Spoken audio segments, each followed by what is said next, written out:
आपण बघणार आहोत जवळा मुळा भाजी। आता आपण जवळ्या मुळ्याच्या भाजीसाठी तेल टाकलेलं आहे कढईमध्ये। तेल तापल्यानंतर लसूण टाकलं, लसूण छान परतून घ्यायचा। कांदा टाकून घेऊया, कांदा पण छान परतायचा।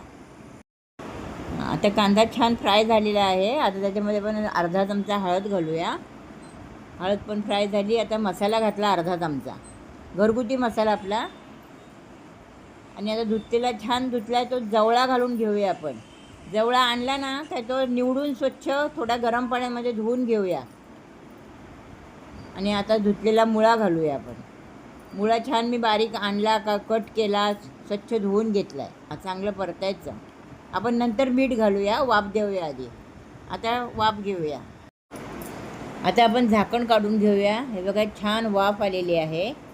आता त्याच्यावर मीठ घालून घेऊया आणि मीठ छान परतून घ्यायचं एकत्र एक जीव होईस्तोवर भाजीला। आता आपण ओलं खोबरं किसून घेतलेलं आहे ते भाजीमध्ये टाकून घेऊया। आणि चांगलं परतून घेऊया आपण। ह्या भाजीसाठी सुका जवळा वापरलेला आहे।